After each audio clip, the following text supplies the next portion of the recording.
انا للہ و انا الیہ راجعون۔ انا للہ و انا الیہ راجعون۔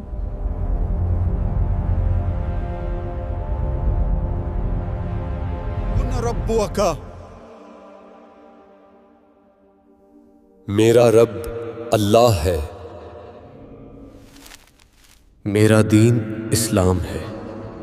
کیا آپ نے کبھی سوچا ہے کہ ایک دن آپ آخری بار اپنی آنکھیں بند کریں گے اور پھر کبھی نہیں کھولیں گے؟ آپ اپنے پیاروں کی آوازیں آخری بار سنیں گے، لیکن آپ انہیں جواب نہیں دے پائیں گے۔ اور جب وہ لمحہ آئے گا، آپ کا جسم تو یہیں رہے گا، لیکن آپ کی روح ایک نامعلوم دنیا کی طرف روانہ ہو جائے گی۔ تو اس پہلی رات اور اس کے بعد کے 40 دنوں میں آپ کیا محسوس کریں گے؟ اس ویڈیو میں ہم سب مل کر پراسرار عالم برزخ میں جائیں گے۔ ہم اس سفر کو دیکھیں گے جس سے ہر انسان کو گزرنا ہے، لیکن ایک شخصیت اسے بہت اچھی طرح جانتی تھی، ہمارے پیغمبر محمد صلی اللہ علیہ وسلم۔ ہم نے جدید ترین مصنوعی ذہانت کی ٹیکنالوجی کا استعمال کرتے ہوئے موت کے بعد کے ہر لمحے کو زندہ کیا ہے۔ ابھی سبسکرائب کریں تاکہ آپ پوشیدہ اور پراسرار روح سیریز سے محروم نہ رہیں۔ اگر آپ تیار ہیں تو آئیے شروع کرتے ہیں۔ ہمارے نبی صلی اللہ علیہ وسلم نے فرمایا تھا، ہر جان کو موت کا ذائقہ چکھنا ہے، اور اب وہ لمحہ آ گیا ہے، وہ جسے آپ سالوں تک ٹالتے رہے، وہ جسے آپ نے سوچا تھا کہ کبھی نہیں آئے گا۔ آخری سانس۔ آپ کی زبان مزید بول نہیں سکتی، آپ کی آنکھیں ایک نقطے پر ٹک جاتی ہیں، آپ کا دل ایک بار پھر دھڑکتا ہے اور پھر رک جاتا ہے۔ ایک سردی آپ کے پیروں سے شروع ہوتی ہے اور آپ کے پورے جسم میں پھیل جاتی ہے، لیکن یہ کوئی عام سردی نہیں ہے، یہ اس بات کی علامت ہے کہ آپ کی روح آپ کے جسم کو چھوڑنے والی ہے۔ داؤد علیہ السلام نے موت کو اس طرح بیان کیا، کاش صرف ایک بال کھینچنے کا درد محسوس ہوتا، موت کے بوجھ تلے تو پہاڑ بھی زمین میں دھنس جاتا۔ اور روایت ہے کہ موسیٰ علیہ السلام نے فرمایا، موت کا لمحہ ایسا ہے جیسے قصاب کے ہاتھوں ایک زندہ بھیڑ کی کھال اتاری جا رہی ہو۔ اس لمحے روح کو پیروں سے کھینچا جانا شروع ہوتا ہے، پھر ٹانگوں سے، پھر پیٹ، سینے اور آخر میں حلق تک پہنچتی ہے۔ سورۃ الواقعہ میں اس کا ذکر ہے، جب جان گلے تک آ پہنچتی ہے، جب روح حلق تک پہنچتی ہے تو تمام درد وہیں جمع ہو جاتا ہے۔ پورا جسم محسوس کرتا ہے کہ جیسے اسے ایک ساتھ چھریوں سے کاٹا جا رہا ہو، ہر خلیہ کرب سے چیخ اٹھتا ہے۔ یہ ایسا ہے جیسے جڑ سے بال کو کھینچا جا رہا ہو۔ روایات کے مطابق روح شروع میں جسم میں داخل ہونا نہیں چاہتی تھی، اور اسی وجہ سے اس کا نکلنا مشکل کر دیا گیا ہے۔ اس کشمکش کے دوران ایک تاریک، اندیکھا وجود آپ کے پہلو میں ظاہر ہوتا ہے۔ یہ کوئی اور نہیں بلکہ شیطان ہے، ملعون، جس نے آپ کی پوری زندگی آپ کو گمراہ کرنے کی کوشش کی۔ وہ آخری بار لوٹتا ہے، لیکن اس بار وہ پانی کا ایک پیالہ لاتا ہے۔ وہ آپ کو ناقابل برداشت پیاس سے آزماتا ہے اور کہتا ہے، مجھے اپنا ایمان دے دو اور یہ پانی لے لو۔ اس لمحے آپ کی پوری زندگی آپ کی آنکھوں کے سامنے چمکتی ہے، آپ کی نمازیں، آپ کے گناہ، آپ کے آنسو، آپ کی غفلت اور آپ کی توبہ۔ شیطان سرگوشیاں کرتا رہے گا، آپ کے ذہن کو الجھانے کی کوشش کرے گا۔ روایات کے مطابق وہ آپ کے فوت شدہ والدین کی شکل میں بھی ظاہر ہو سکتا ہے، اور آپ کو کسی دوسرے مذہب کی پیروی کرنے پر قائل کرنے کی کوشش کر سکتا ہے۔ لیکن اگر آپ کا ایمان سچا ہے، جیسا کہ حدیث میں ہے، تو آپ اس پر یقین نہیں کریں گے۔ تاہم اگر آپ شک میں رہے، اگر آپ نے کبھی اپنا ایمان مضبوط نہیں کیا، تو آپ آسانی سے اس دھوکے میں آ جائیں گے اور اپنے آخری لمحے میں اسلام کو چھوڑ دیں گے۔ جیسے کچھ لوگ اس دنیا میں اپنی خواہشات اور لذتوں کے لیے اپنا دین چھوڑ دیتے ہیں، وہ موت کے وقت بھی اسے چھوڑ دیں گے۔ اس دن لا الہ الا اللہ کہنے کا واحد راستہ یہ ہوگا کہ آپ ایمان کے ساتھ جیے ہوں، سچے ایمان کے ساتھ۔ شیطان کی سرگوشیاں بے اثر ہو جائیں گی، جیسا کہ حدیث میں ہے، آپ اسی حالت میں مریں گے جس میں آپ جیے، اور آپ اسی حالت میں اٹھائے جائیں گے جس میں آپ مرے۔ جو لوگ ایمان کے بغیر مرتے ہیں، ان کے لیے موت انتہائی تکلیف دہ ہوتی ہے۔ فرشتے پکاریں گے، باہرا اے خبیث روح، बाहर आ जहन्नम के अजाब की तरफ, और फिर रूह को जिस्म से नोच लिया जाएगा। पूरा जिस्म कांपेगा, अंदरूनी आज़ा मुड़ जाएंगे। जिस्म रूह से चिमटे रहने की कोशिश करेगा, लेकिन अल्लाह के हुक्म की तामील करते हुए फरिश्ते उसे ले जाएंगे। इस लम्हे कुछ नहीं किया जा सकता। तौबा अब मजीद मदद नहीं करती। ईमान की कोई कदर बाकी नहीं रहती। हमारे पैगंबर सल्लल्लाहु अलैहि वसल्लम ने एक मोमिन और एक काफिर की मौत को यूं बयान फरमाया, मोमिन की रूह जिस्म से ऐसे आसानी से निकल जाती है जैसे बर्तन से पानी बहता है, जबकि काफिर की रूह को ऐसे खींचा जाता है जैसे गीले ऊन से कांटेदार शाख खींची जाए, रगों और पट्ठों को चीरती हुई। हमारे पैगंबर सल्लल्लाहु अलैहि वसल्लम ने बताया कि काफिर की मौत के फौरन बाद क्या होता है। जब फरिश्ता रूह को लेता है तो दूसरे फरिश्ते आते हैं और उसे इज़राइल से ले लेते हैं।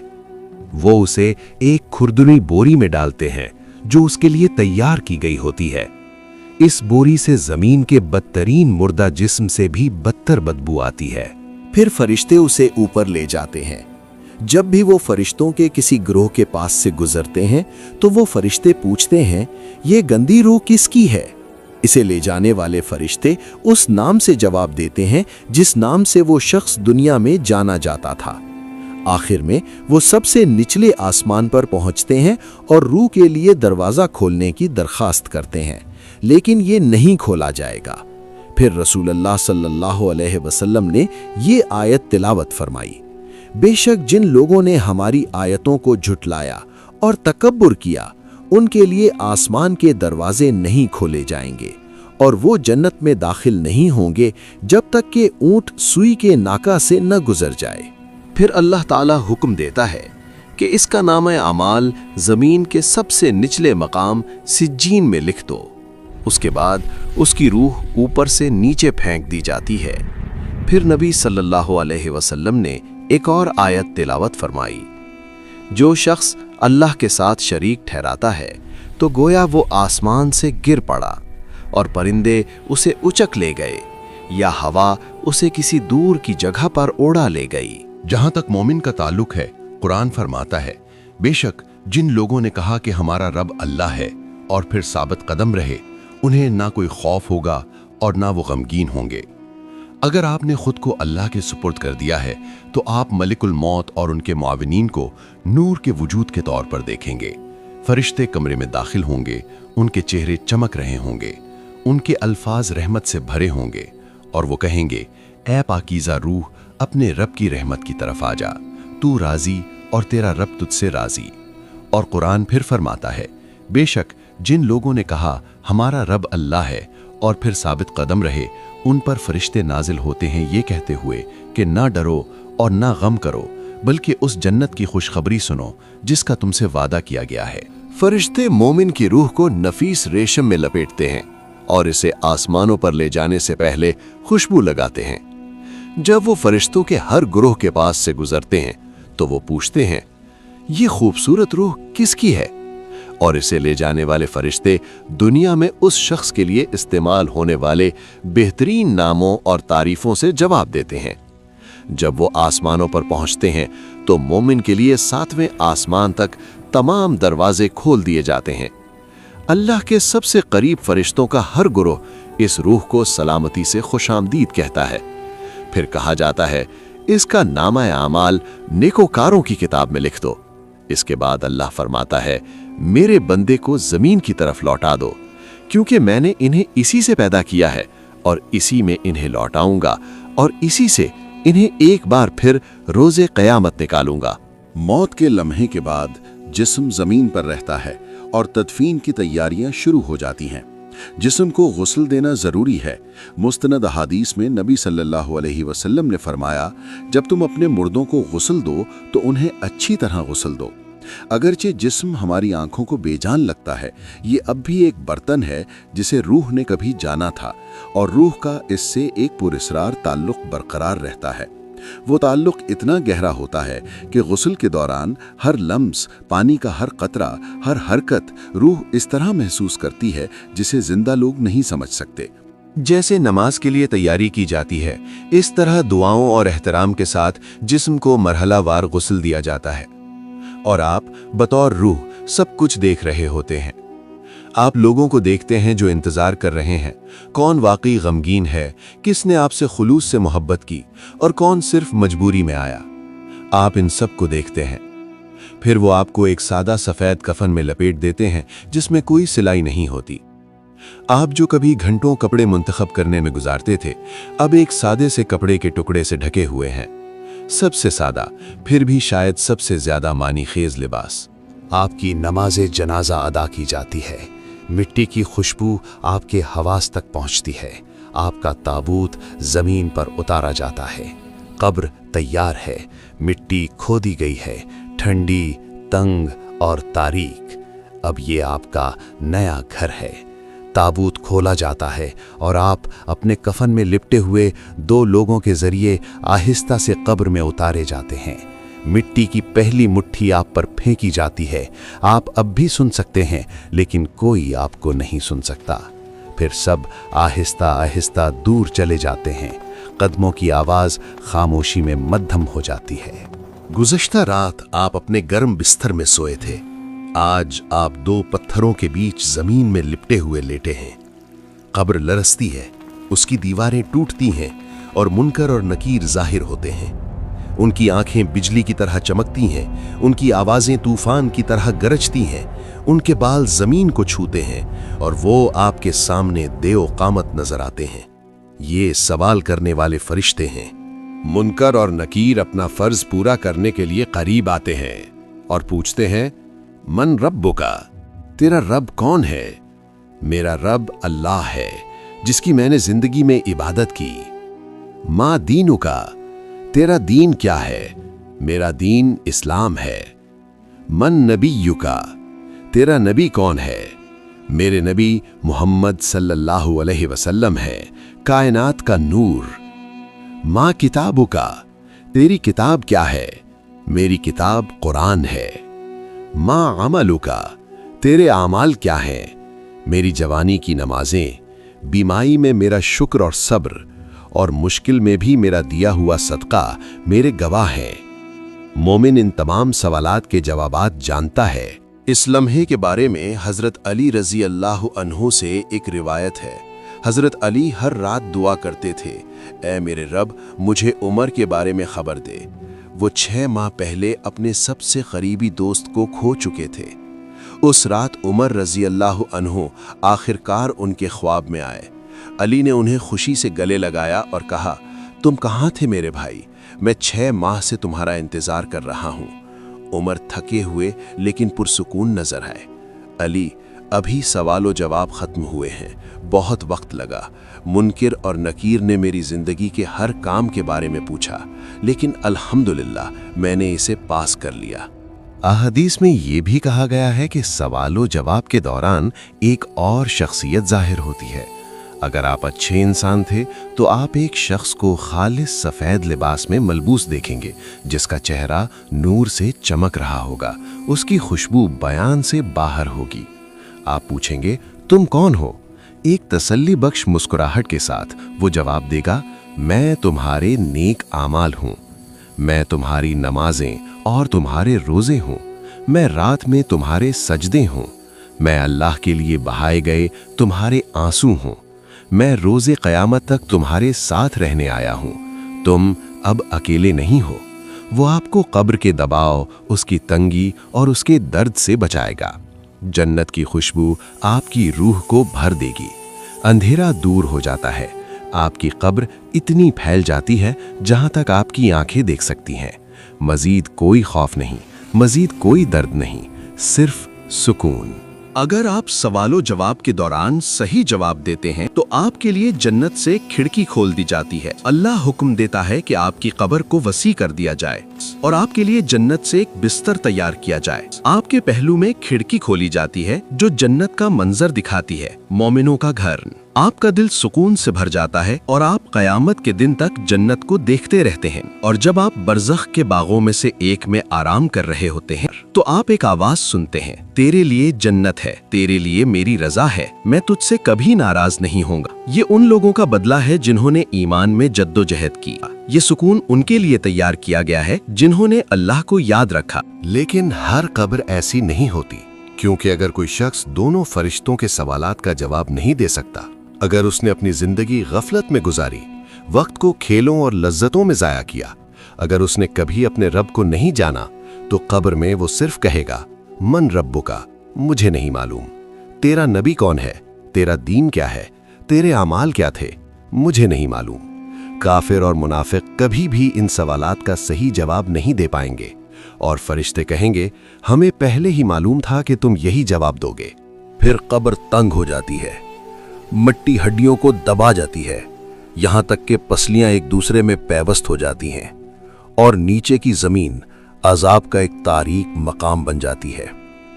ان کے لیے جہنم کے دروازے کھول دیے جاتے ہیں۔ وہ ابھی بھی اپنی قبروں میں ہوتے ہوئے اس کا عذاب دیکھتے ہیں۔ جہنم کی گرمی اور بدبو ان تک پہنچتی ہے۔ قبر تنگ ہو جاتی ہے اور انہیں ہر طرف سے دباتی ہے۔ جب زمین تنگ ہوتی ہے تو کوئی رحم باقی نہیں رہتا۔ نبی صلی اللہ علیہ وسلم نے فرمایا، قبر اسے اتنا کچل دے گی کہ اس کی پسلیاں ایک دوسرے میں پیوست ہو جائیں گی۔ دونوں فرشتوں کی آنکھیں بجلی کی طرح چمکتی ہیں، ان کی آوازیں بادل کی طرح گرجتی ہیں، ان کے دانت جنگلی بیلوں کے سینگوں کی طرح تیز ہوتے ہیں۔ ان کی موجودگی روح کو دہشت سے بھر دیتی ہے۔ یہ فرشتے مسکراتے نہیں، وہ کوئی شفقت نہیں جانتے، وہ کوئی رحم محسوس نہیں کرتے، کیونکہ آپ نے ہمیشہ اپنی نماز میں تاخیر کی، آپ نے ایمان کو ہلکا لیا، اب وہ عذاب کو بڑھاتے ہیں۔ مٹی آگ میں بدل جاتی ہے، شعلے قبر کو گھیر لیتے ہیں، دھواں ہوا میں بھر جاتا ہے، وہ شخص چیختا ہے لیکن آج کوئی فرار نہیں۔ پھر ایک اور وجود قبر میں داخل ہوتا ہے۔ اس کا چہرہ خوفناک ہے، اس کے کپڑے میلے ہیں اور اس کی بدبو ایک سڑتی ہوئی لاش سے بھی بدتر ہے۔ دہشت زدہ شخص پوچھتا ہے، تم کون ہو؟ اور وہ وجود جواب دیتا ہے، میں تمہارے اعمال ہوں، تمہارے گناہ، میں وہ مواقع ہوں جو تم نے ضائع کر دیے اور کبھی توبہ نہیں کی، میں وہ ہوں جو تم نے کیا ہے۔ اور یہ وجود روز قیامت تک ان کے ساتھ رہتا ہے، ان کے درد اور پچھتاوے میں اضافہ کرتا ہے۔ پھر ایک اور عذاب شروع ہوتا ہے۔ 99 سانپ قبر میں بھیجے جاتے ہیں، لیکن یہ دنیاوی سانپوں جیسے نہیں ہوتے۔ ان میں سے ہر ایک عذاب کے لیے پیدا کیا گیا تھا۔ ان کا ہر ڈنک روح کو اس گناہ کی یاد دلاتا ہے جو اس نے کیا تھا۔ نبی صلی اللہ علیہ وسلم نے فرمایا، اگر ان سانپوں میں سے صرف ایک کے دانت بھی زمین کو چھو جائیں تو قیامت کے دن تک اس پر کچھ بھی نہیں اگے گا۔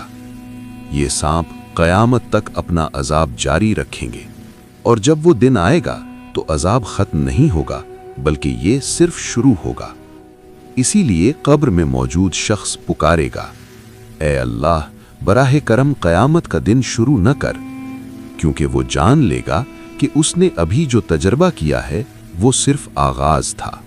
ایک دن نبی صلی اللہ علیہ وسلم ایک قبر کے پاس سے گزرے اور اپنے صحابہ سے فرمایا، اگر یہاں دفن ہونے والا شخص دنیا میں واپس آ سکتا تو وہ اپنے خاندان سے ملنے یا اپنی دولت کو مکمل کرنے کی خواہش نہ کرتا، وہ صرف 2 رکعت نماز پڑھنے کی خواہش کرتا، کیونکہ اب وہ سمجھتا ہے اور ایک دن ہم بھی سمجھیں گے۔ زید بن ثابت رضی اللہ عنہ نے روایت کی، ہم ایک بار رسول اللہ صلی اللہ علیہ وسلم کے ساتھ بنو نجار سے تعلق رکھنے والے ایک باغ میں گئے تھے۔ آپ اپنی سواری پر تھے کہ اچانک جانور گھبرا گیا اور قریب تھا کہ آپ کو گرا دے۔ ہم نے دیکھا کہ قریب ہی کئی قبریں تھیں۔ رسول اللہ صلی اللہ علیہ وسلم نے فرمایا، کیا تم جانتے ہو کہ ان قبروں میں موجود لوگوں کو کیوں عذاب دیا جا رہا ہے؟ ہم نے کہا، اللہ اور اس کے رسول بہتر جانتے ہیں۔ آپ نے فرمایا، اگر مجھے یہ خوف نہ ہوتا کہ تم ایک دوسرے کو دفن کرنا چھوڑ دو گے तो मैं अल्लाह से दुआ करता कि वो तुम्हें कब्र का अजाब सुनाए जैसा कि मैं सुनता हूँ। फिर आप हमसे मुंह फेर कर खड़े हुए और फरमाया, कब्र के अजाब से अल्लाह की पनाह मांगो, और आपने इसे 3 बार दोहराया। कोई दोस्त, कोई भाई, कोई माँ, कोई बच्चा बाकी नहीं रहता, और तब ये वाज़ेह हो जाता है कि ये दुनिया हकीकी जिंदगी नहीं थी। हकीकी हकीकत अब शुरू होती है। दुनिया सिर्फ एक पर्दा थी और कब्र उसके पीछे का मरहला है। अब अबदियत का पहला दरवाजा खुल रहा है। अब आते हैं कब्र के सबसे पुरअसरार हिस्से पर, आलम बरज़ख। जब हम कब्र के बारे में सोचते हैं तो हम आमतौर पर मादी कब्र का तसव्वुर करते हैं, लेकिन जिस तरह ख्वाब का आपके सोने के बिस्तर से कोई ताल्लुक नहीं है, इसी तरह कब्र का उस मिट्टी से कोई ताल्लुक नहीं है जिसमें उसे दफन किया जाता है। कब्र या बरज़ख दरअसल एक राहदारी है, 2 दुनियाओं के दरमियान एक गुजरगाह। ये वो पुल है जिससे हम अगली जिंदगी में दाखिल होते हैं। इज़राइल रूह लेने आते हैं और उस लम्हे से हम एक ऐसी जगह में दाखिल हो जाते हैं जिसे इंतजार गाह कहा जा सकता है। इस दुनिया और आखिरत के दरमियान एक रूहानी दुनिया, ये एक हालत से दूसरी हालत में मुंतकली है। ये इस दुनिया से मिलती जुलती है जिसे हम जानते हैं, फिर भी इसमें कोई सूरज नहीं है और फिर भी ये रोशनी से भरी है। ये इस दुनिया से ज्यादा वसी, ज्यादा रोशन और ज्यादा पुरसुकून है। अगर आप कभी इस वसी कायनात में अकेला महसूस करते हैं तो हर नया सब्सक्राइबर हमें ज़रूरतमंद एक और दिल तक पहुंचने में मदद करता है। लाइक करें, सब्सक्राइब करें और अपने ख्यालात कमेंट्स में शेयर करें। अल्लाह करे कि आपकी हिमायत एक और रूह तक रोशनी फैलाए। इस वीडियो को 2 एपिसोड में बनाया गया है। नेक्स्ट एपिसोड जल्द ही अपलोड कर दी जाएगी।